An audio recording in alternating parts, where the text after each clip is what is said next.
ومن تبعهم وتابعيهم بإحسان إلى يوم الدين. أما بعد، رب اشرح لي صدري ويسر لي أمري واحلل عقدة من لساني يفقه قولي.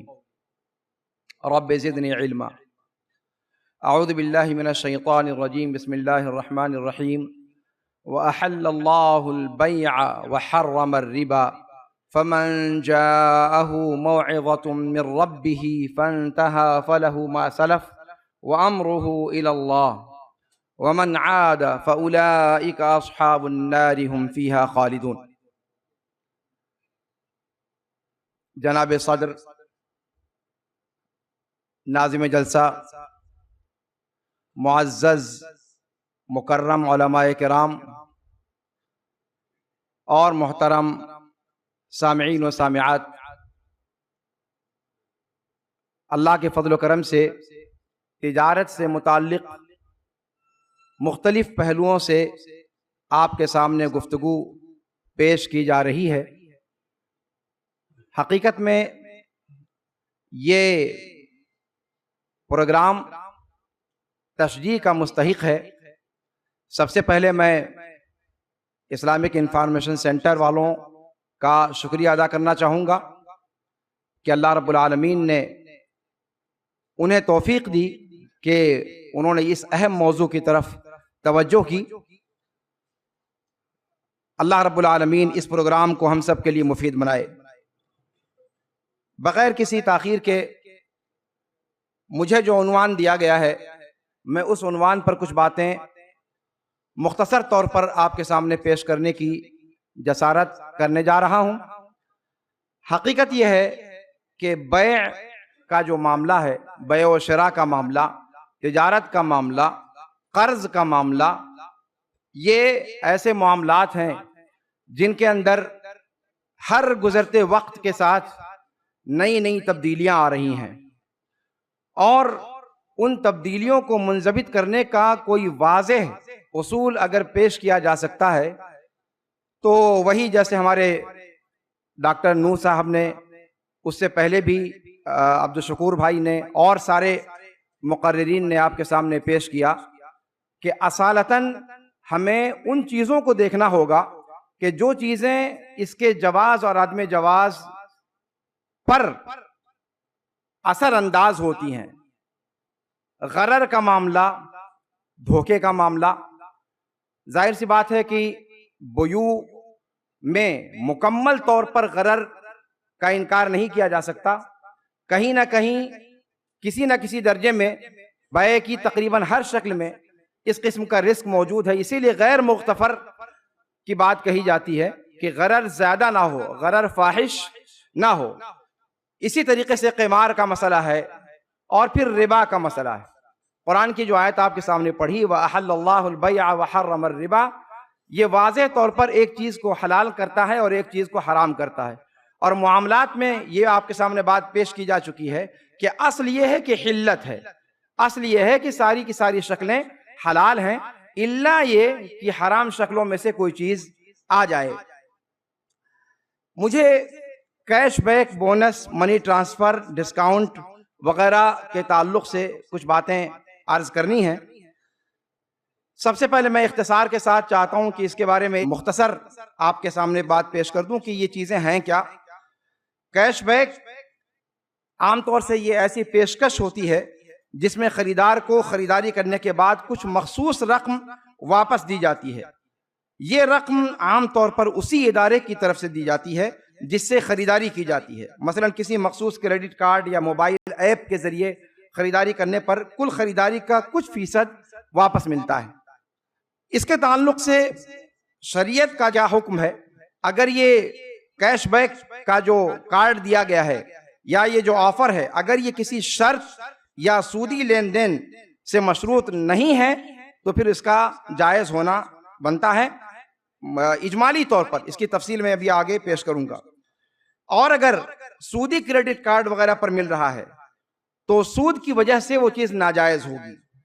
اگر بغیر سود کے، بغیر شرط کے، جیسے بعض اسلامی بینکوں کی جانب سے یہ چیز دی جاتی ہے، اگر اس طریقے کی کوئی شکل ہے تو وہ جائز ہے۔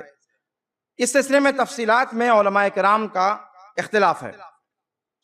بونس کی بات، بونس یہ ایک اضافی رقم ہوتی ہے جو کسی شخص کو اس کی مخصوص خدمات کے صلے میں دی جاتی ہے۔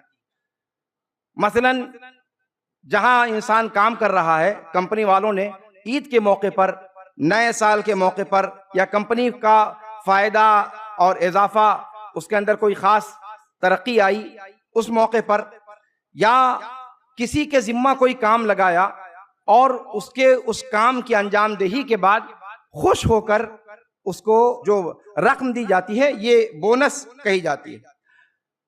اس کا معاملہ یہ ہے کہ اگر یہ کارکردگی کی بنیاد پر دی جائے، اس میں سود یا دھوکہ شامل نہ ہو، تو یہ جائز ہے۔ لیکن یہ شرط ہے کہ ظاہر سی بات ہے وہ کاروبار حلال ہو۔ اگر کاروبار ہی حلال نہیں ہوگا تو پھر بونس کا حکم کاروبار کے حکم کے تحت ہوگا۔ منی ٹرانسفر کا ایک معاملہ جو ہے، منی ٹرانسفر کا عام طور سے مقصود یہ ہوتا ہے کہ ایک شخص یا ایک ادارے کی جانب سے دوسرے شخص یا دوسرے ادارے کو رقم کی منتقلی کی جاتی ہے۔ آج کل بینکنگ، موبائل ایپس اور دیگر مالیاتی اداروں کے ذریعے سے یہ کام کیا جاتا ہے، اور عام طور سے منی ٹرانسفر اکثر اپنے اہل و عیال کی مدد کے لیے یا کاروبار کے لیے کرتے ہیں۔ منی ٹرانسفر بذات خود جائز ہے، اس میں کوئی شرعی قباحت نہیں ہے، بشرطے کہ یہ رقم جائز طریقے سے منتقل کی جا رہی ہو اور اس میں کوئی سودی یا حرام عنصر شامل نہ ہو۔ اگر سود یا اضافی فیس اس کے اندر لی جاتی ہے جو ناجائز ہے تو پھر وہ حرام ہے۔ ڈسکاؤنٹ کا جہاں تک معاملہ ہے، وہ رعایت ہے قیمت کے اندر، کسی بھی چیز کی قیمت کے اندر ایک مخصوص شرح کے ساتھ اس کے اندر کمی، جو خریدار کو مخصوص حالات یا اور وجوہات یا پیشکش کی بنیاد پر اس کے اندر وہ کمی کی جاتی ہے۔ یہ کمی عام طور پہ کاروباری لوگ جو خریدار ہیں ان کو راغب کرنے کے لیے اور اپنے سامان کی بکری بڑھانے کے لیے کرتے ہیں۔ ڈسکاؤنٹ کا بنیادی طور پر حصول جائز ہے، بشرطے کہ خریداری کا معاہدہ جائز ہو اور قیمت میں کمی صارف کے مفاد میں کی گئی ہو۔ اگر ڈسکاؤنٹ میں کوئی سودی عنصر یا دھوکہ شامل نہ ہو تو اس کا استعمال حلال ہے۔ ڈسکاؤنٹ میں بھی یہ ضروری ہے کہ بغیر کسی حرام شرط کے ہو۔ اسی طریقے سے اب آئیے تھوڑا سا کچھ اس کی شکلوں کی طرف ہم جاتے ہیں۔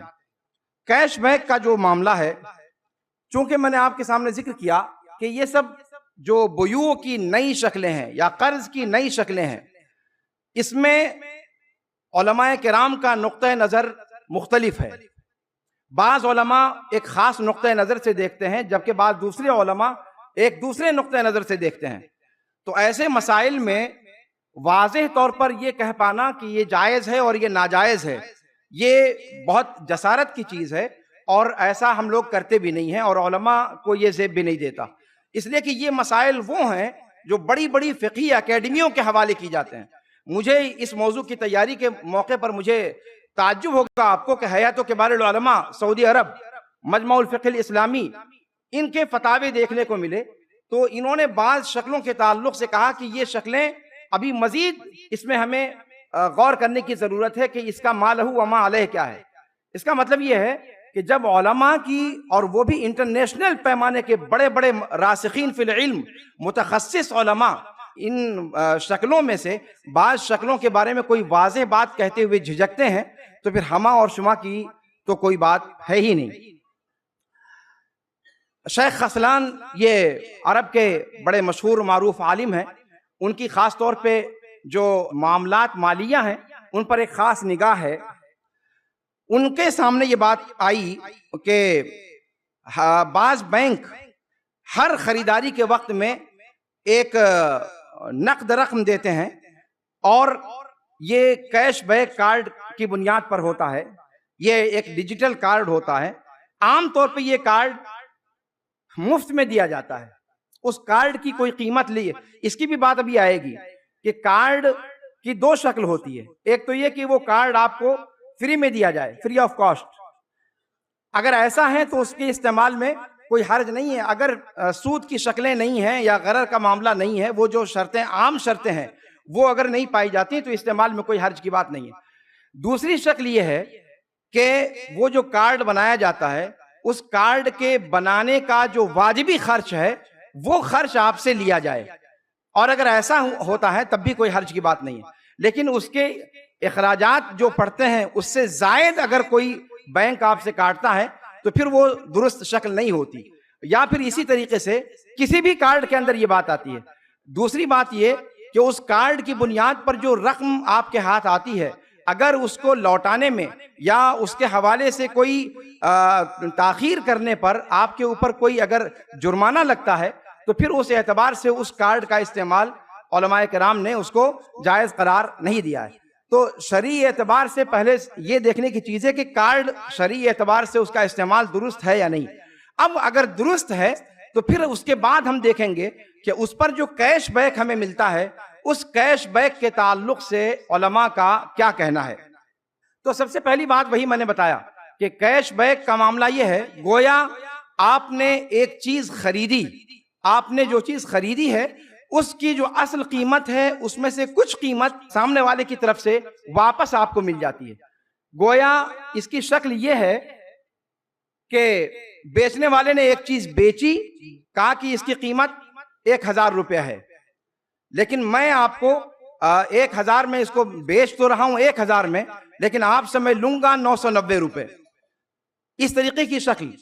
تو اس میں یہ جو شکل بنتی ہے یہ شکل سود کی شکل نہیں ہے، اس لیے کہ سود کی شکل میں جو بیع و شراء کرنے والا ہے اس کو فائدہ ہوتا ہے، لیکن یہاں خریدنے والے کو فائدہ ہو رہا ہے۔ اسی وجہ سے علماء کرام نے اس کی تفصیل بیان کی ہے اور کہا ہے کہ اگر اس شکل میں، جائز شکل میں، سود اور غرر اور ان سب چیزوں سے پاک ہے، اور اس کے بعد اس کارڈ سے اگر اس طرح کا معاملہ کیا جاتا ہے اور اس کے ذریعے جو کیش بیک ملتا ہے تو اس کیش بیک کے لینے میں کوئی حرج کی بات نہیں ہے۔ اس لیے نہیں ہے کہ اس سے اس کا کوئی لینا دینا نہیں ہوتا کہ آپ کے اکاؤنٹ کے اندر بیلنس کتنا ہے، اس سے کوئی لینا دینا نہیں ہوتا۔ جو پیسے آپ کو کیش بیک مل رہے ہیں وہ آپ کی خریداری کے اعتبار سے مل رہے ہیں۔ اس طرح کی شکل میں گویا یہ بینک کی طرف سے آپ کے لیے ہدیہ ہے، اور اس قسم کی جو شکل ہے گویا ایک طریقے سے بینک آپ کو قرض کے طور پر ایک رقم فراہم کرتا ہے جو سامان کی خرید کے لیے ہے، پھر اس خریداری پر کیش بیک دیتا ہے، یعنی اپنے دیے ہوئے قرض کو مکمل لینے کے بجائے کچھ کم کر کے لیتا ہے۔ اس کی ایک شکل کو علماء نے ناجائز قرار دیا ہے، لیکن عام طور پر جو علماء ہیں جمہور وہ اس کے جواز کی طرف گئے ہیں۔ تو اس کیش کا تعلق چونکہ آپ کے بیلنس سے نہیں ہے، وہ کم ہو یا زیادہ اس سے فرق نہیں پڑتا، بلکہ اس کا تعلق قوت خرید سے ہے، آپ جو خریداری کر رہے ہیں اس سے ہے۔ اچھا، قرض جتنا لیا گیا ہے اس سے کم لوٹانے کی جو شرط ہے، اس کے بارے میں علماء کرام کی 3 طرح کے اقوال ملتے ہیں۔ ایک قول یہ ملتا ہے کہ یہ شکل جائز نہیں ہے، یہ شکل جائز نہیں ہے۔ کیوں جائز نہیں ہے؟ کہتے ہیں کہ صاحب اس کے اندر بیع کے ساتھ شرط کو شامل کیا گیا ہے کہ کم کر کے اس کو لیا جائے گا، اور اس وجہ سے یہ چیز درست نہیں ہے۔ اب اس میں جن لوگوں نے یہ قول اختیار کیا انہوں نے کہا کہ اس کی 2 شکل ہے۔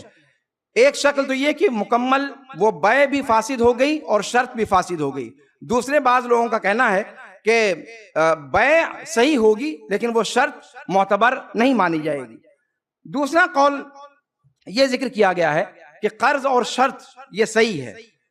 امام شافعی کے ہاں ایک وجہ ہے، اور حنابلہ کے ہاں بھی یہ صحیح کے مقابل ایک قول ذکر کیا گیا ہے۔ اس کے اندر جو مشہور اس زمانے کے بڑے بڑے علماء ہیں جیسے شیخ الدبیان ہیں، انہوں نے بھی معاملات مالیہ پر جو موسوعہ انہوں نے ترتیب دیا ہے اس کے اندر انہوں نے کہا کہ یہ شکل جائز ہے اور اس کے اندر کوئی حرج کی بات نہیں ہے، اس لیے کہ اس میں جو کمی کر کے جو واپس کیا جا رہا ہے اس سے خریدنے والے کا فائدہ ہے نہ کہ بیچنے والے کا، اور اس وجہ سے اس چیز کو درست قرار دیا گیا ہے۔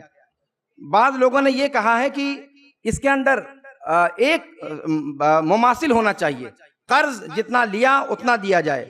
تو کہتے ہیں کہ وہ چیز جو عقد معاوضہ ہے، جو بیع ہے، اس کے اندر کی جاتی ہے، یہ عقد قرض ہے۔ اصل میں یہی بات میں آپ سے کہہ رہا ہوں کہ بیع کے معاملات میں اس کو دیکھنے کی وجہت نظر کے اعتبار سے مسئلے کی نوعیت اور اس کا حکم بدلتا ہے۔ جن لوگوں نے کہا کہ عقد معاوضہ ہے، بیع پر قیاس کیا تو انہوں نے اس کو ناجائز قرار دیا۔ جن لوگوں نے اس کو عقد قرض پر قیاس کیا اس کے اعتبار سے انہوں نے کہا کہ یہ جائز ہے۔ اور چونکہ یہ عقد قرض ہے اس لیے اموال ربویہ یعنی وہ چیزیں جن کو برابر برابر لینا ضروری ہے، الذهب بالذهب والفضة بالفضة، جیسے آپ نے صبح سے اب تک لگاتار سنا ہے اس کو کئی بار، تو اس میں بھی یہ کمی کر کے دیا جا سکتا ہے، چونکہ یہ عقد معاوضہ نہیں ہے، یہ عقد قرض ہے۔ اس اعتبار سے گویا اس کیش بیک کا معاملہ یہ ہوا کہ راجح قول یہ ہے کہ وہ اس کا استعمال کرنا جائز ہے، اور لیکن شرط یہ ہے کہ بطاقہ وہ جو کارڈ دیا جا رہا ہے وہ شرعی اصول کے مطابق ہو۔ اس پیشکش سے فائدہ اٹھانے میں کوئی حرج کی بات نہیں ہے۔ ایک چیز جو اس کے بعد میں مختصر کرنے کی کوشش کرتا ہوں، بونس کا معاملہ ہے۔ بونس کے معاملے میں ابھی اس سے پہلے عبدالشکور صاحب کے پاس بھی آپ نے سنا کہ کچھ معاملات کی شکل ہوتی ہے جس کو قیاس کس پر کیا جائے اس کے اعتبار سے معاملات کی نوعیت بدلتی ہے۔ اب اس کو جعل پر قیاس کیا جائے، جعالہ پہ قیاس کیا جائے، یا پھر اجارہ پر قیاس کیا جائے، اس کے اعتبار سے لوگوں نے اس پر جو ہے تفصیل کے ساتھ بات کی ہے۔ اگر یہ بونس جو کام کرنے والے کو دیا جاتا ہے اصل تنخواہ کے علاوہ ہے اور کسی تشجیع کے طور پر دیا جا رہا ہے تو اس کے اندر کوئی حرج کی بات نہیں ہے۔ لیکن یہاں پر ایک چیز میں وضاحت کرنا چاہوں گا اپنی بات ختم کرنے سے پہلے، کہ بعض میڈیکل وغیرہ کے حوالے سے، ابھی ڈاکٹروں کے حوالے سے آپ کے سامنے گفتگو کی، میں میڈیکل اسٹور کے حوالے سے بات کرنا چاہتا ہوں کہ یہ لوگ جو ایجنسیوں سے دوائیں لیتے ہیں تو ایجنسیوں سے دوائیں لینے پر ان کو خاص بونس ملتا ہے، اور اس بونس کی وجہ سے وہ اسی کمپنی کی دواؤں کو زیادہ فروخت کرتے ہیں اور اسی کو زیادہ چلانے کی کوشش کرتے ہیں۔ اس قسم کی چیزیں اصالتاً تو جائز ہیں، لیکن اگر اس کے اندر ربا آ گیا یا قمار آ گیا یا غرر آ گیا یا دھوکہ آ گیا تو پھر وہ چیز جائز اور درست نہیں رہ جائے گی۔ اور یہاں پر ایک چیز یہ غور کرنے کی ہے کہ میڈیکل اسٹور پہ جو یہ بونس ملتا ہے، اس بونس کا حقدار کون ہے؟ کیا جو میڈیکل اسٹور پہ بیٹھنے والے کارکن ہیں ان کو ملنا چاہیے، یا میڈیکل اسٹور کا جو مالک ہے اس کے ہاتھ میں جانا چاہیے؟ یہ بھی ایک مسئلہ اٹھایا ہے علماء نے اور کہا ہے کہ یہ چیز میڈیکل اسٹور کے مالک کو جائے گی، یہ کام کرنے والے کا حصہ نہیں ہے۔ اسی طریقے سے اس کے اندر مریض کو دھوکہ نہ دیا جائے، وہ اپنا انجیکشن دینے کے لیے یا وہ اپنی دوا، خاص دوا دینے کے لیے اس کو مجبور نہ کیا جائے، اس کو دھوکہ نہ دیا جائے کہ یہ سب سے بہتر چیز ہے مارکیٹ کے اندر، جبکہ حقیقت یہ ہوتی ہے کہ مارکیٹ میں اس سے زیادہ بہتر چیزیں اس سے کم قیمت پر موجود ہوتی ہیں، اور اس کا شکار میں خود ہو چکا ہوں۔ ایک انجیکشن ہمارے گھر میں ابھی بھی لگتا ہے، وہ 2750 روپے کا اس پر جو ہے وہ قیمت اس کی لکھی ہوئی ہے، جبکہ وہی انجیکشن 1100 1150 کا بھی دستیاب ہوتا ہے۔ تو یہ میڈیکل کی لائن میں گویا ایک اس طرح کے فراڈ عام ہیں۔ اگر یہ چیز غرر پر مشتمل ہے، مریض کو دھوکہ دینے پر، تو وہ جائز نہیں ہے۔ اسی طریقے سے ڈسکاؤنٹ وغیرہ کا بھی معاملہ ہے۔ ڈسکاؤنٹ وغیرہ کی بھی اصل یہ ہے کہ وہ جائز ہے اور اس میں اس کو استعمال کرنے میں کوئی حرج نہیں ہے، بشرطے کہ اس کے اندر کوئی اور پہلو ایسا نہ ہو جس میں سامنے والے کو دھوکہ دینا مقصد ہو، یا پھر اس کے اندر قمار کا معاملہ ہو، یا پھر اس کے اندر سود کا معاملہ ہو۔ اگر یہ شکلیں نہیں ہیں تو پھر ان کو استعمال کرنے میں کوئی حرج کی بات نہیں ہے۔ وقت چونکہ پورا ہوا، میں اللہ رب العالمین کا شکریہ ادا کرتا ہوں کہ اللہ رب العالمین نے اس پروگرام میں آپ کے ساتھ مل بیٹھ کر کچھ باتیں کرنے کا اللہ رب العالمین نے موقع فراہم کیا۔ اللہ رب العالمین اس اجلاس کو مفید بنائے، اور جو باتیں کہی گئی ہیں ان میں جو باتیں صحیح ہیں وہ اللہ رب العالمین کی طرف سے ہیں، اور جو غلط ہیں وہ میری اور شیطان کی طرف سے ہیں، اور میں ان سے اللہ رب العالمین سے پناہ چاہتا ہوں۔ ھذا وصلی اللہ وسلم علی نبینا محمد وعلی آلہ وصحبہ اجمعین، والسلام علیکم ورحمۃ اللہ وبرکاتہ۔